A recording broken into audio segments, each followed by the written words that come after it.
Hey, what is going on YouTube? My name is James and welcome back to another video. Today we're going to be doing something that I was hoping I could hold off till December, January time, because it would have been 6 months from when I first did it, and I wanted this to be a thing I did every 6 months. But to be completely honest with you guys, I am so busy with work right now, I just need to record some stuff, and also my collection has changed so damn much.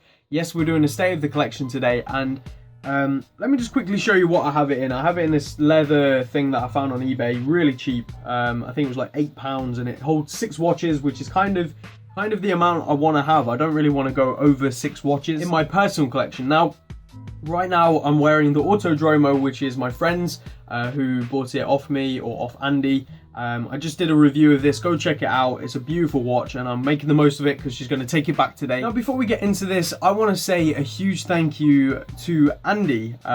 I know I probably thank him a lot in these videos, and Andy, you're probably completely fed up with it, just as you are of me saying sorry on the vlogging channel quite a lot. The reason I'm saying thank you is because you've given me so many opportunities during this time to review watches that I never thought I'd be able to review. You know, Autodromo being one of them, the Royals that I've still got to review, which will be coming. You know, the freaking Oris, not only to review, but own. And I want to tell a little bit of a story before we get into this. I've been a big fan of Oris for a long time now. I obviously have the dreams like everyone to own the stupidly expensive watches, but Oris was one of those brands along with Hamilton that I thought were quite attainable. If I work hard and I save, I could own an Oris. I've always wanted one. I've had vintage ones in the past, you guys know this because I've reviewed them. They've been absolutely brilliant, but I wanted a modern one. And I told myself at the start of the year that by the end of the year, I'll have an Oris, because I was working so damn hard. I was flipping burgers non-stop, 16-hour shifts, and I wasn't getting there. You know, it wasn't enough money to get me there. And I kind of lost hope in that dream of having an Oris by the end of the year, and I just pushed it on to the next year. I was like, I'll have an Oris next year. And then things got a bit messy. You know, I left my job, I started looking for another job, things didn't go very well. I'm now in a job and doing okay.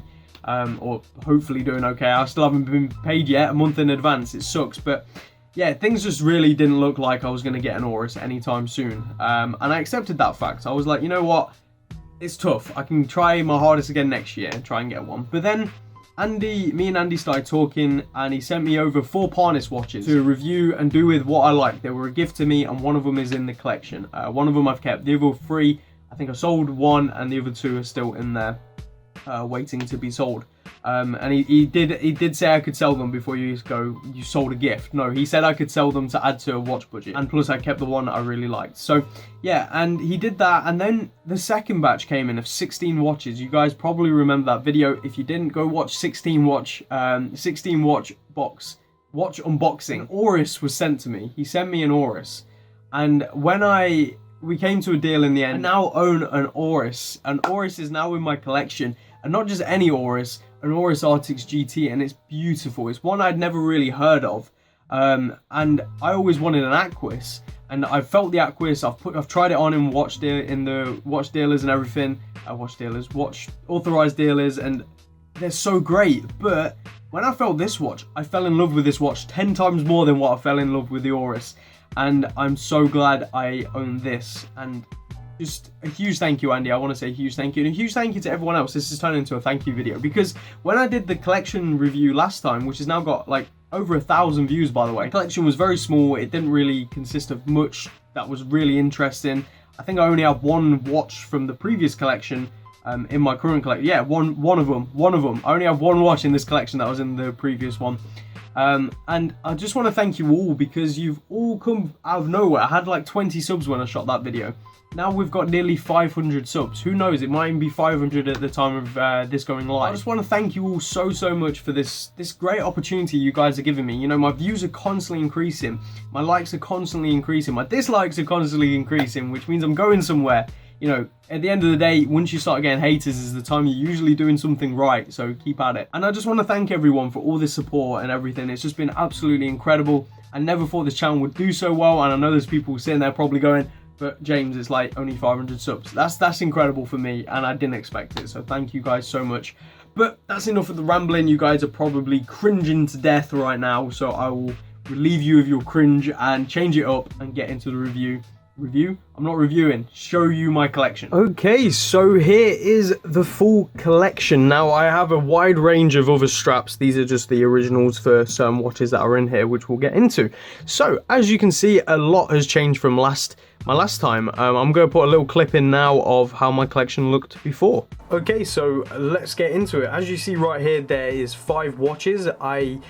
I try and keep it a rule to never go over 6 watches. So a lot has changed. The watches that you don't see here, that were in the past one have since been sold. So pretty much the only thing left is this Eagle 7 right here, which is still the same one as before. I absolutely adore this piece. It looks so good on the wrist, and I just absolutely adore it.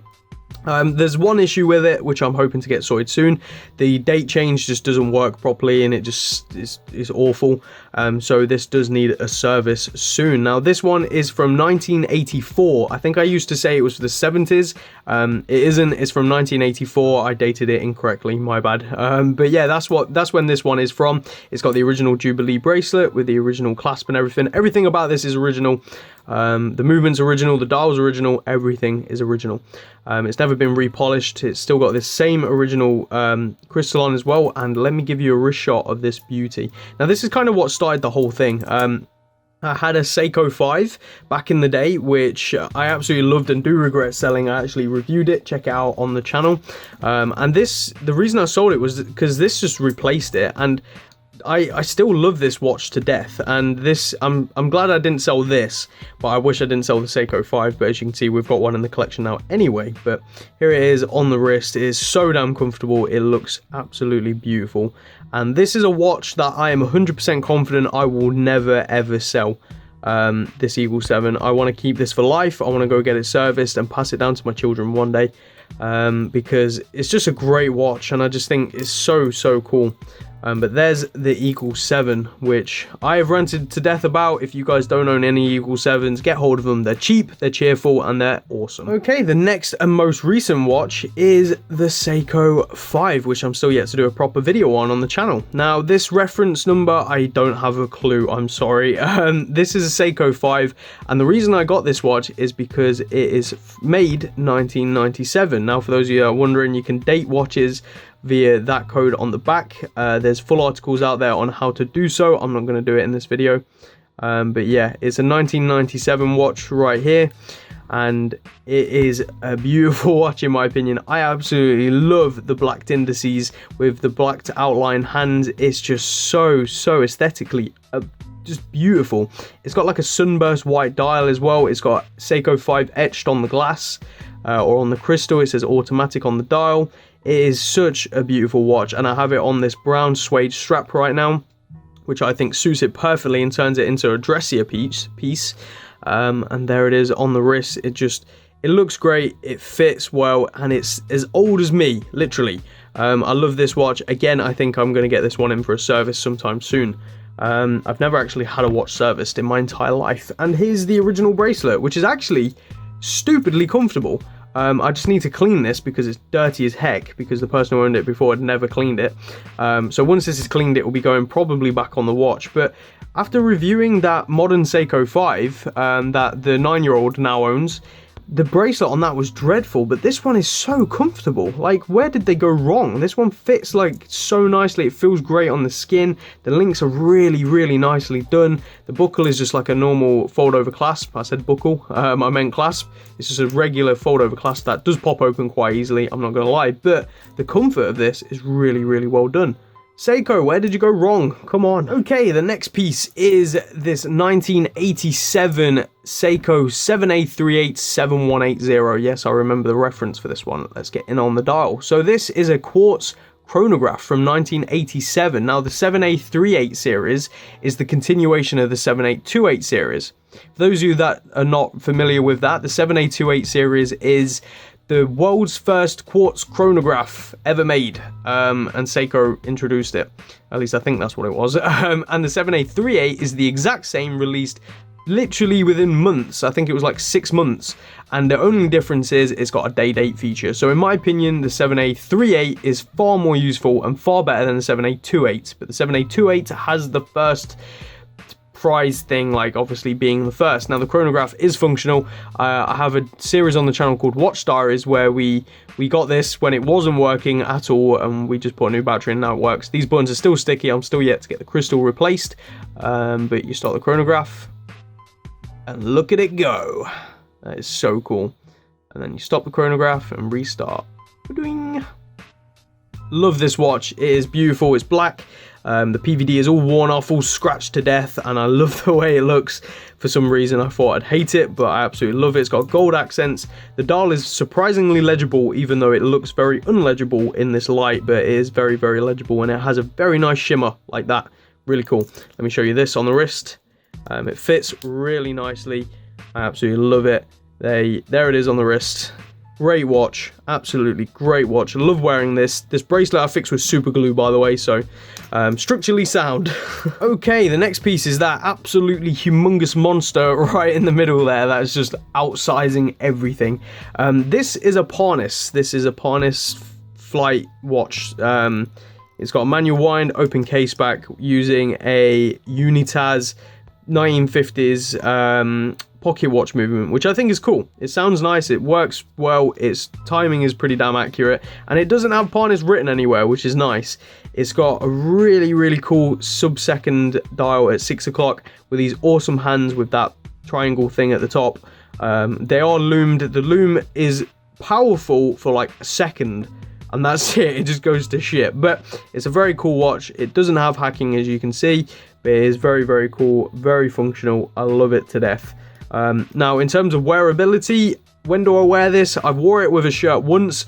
It looks okay, to be honest, but it is a bit too big. This is like a 46mm, I think it is, but that is the size of a pilot's watch. You know, IWC create watches bigger than this, and they used to create like 50mm pilot watches. So, yeah, this is nothing ridiculous. And yeah, I still haven't found the perfect sort of thing to wear this with. I guess maybe shorts. Could you wear it with shorts?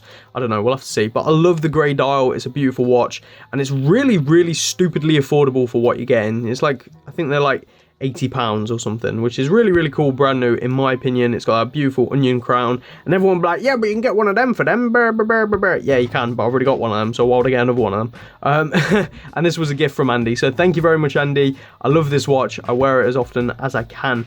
Now on to the next one, which is, yes, you're correct, it is an SKX, but I've got it on a blue alligator grain, so mock alligator strap from Watch Gecko, which is just really, really comfortable, and it looks great on the blue, and it makes the blue stand out more, because in my opinion the SKX's blue is pretty rubbish, unless you like that dark navy blue that looks black like 90% of the time, which I hate because I love the colour blue. Expect a recap video on this SKX down the line. I still love the watch to death, but yeah, I've got it on this blue alligator grain. It just, what's to be said about the SKX? I reviewed it. Go watch the review. I think I reviewed all of these watches apart from this one, so go check them all out. Yeah, I love this watch. I have the original Jubilee, which I usually wear all the frickin' time. It is the most comfortable bracelet I own, but it has a stupid Seiko rattle, which sounds awful. So yeah, right now on the blue, so I can wear it with a shirt, and it works really well with a shirt in my opinion. I'll put a picture up now on screen of what I usually wear with this watch, so you guys can see. Now on to this piece. Yes, I see you all staring at it. This is the Oris Artix GT that I mentioned earlier. It is a beautiful watch. I love it. I reviewed this watch. I think it is truly a hidden gem within Oris, and this bracelet is so comfortable.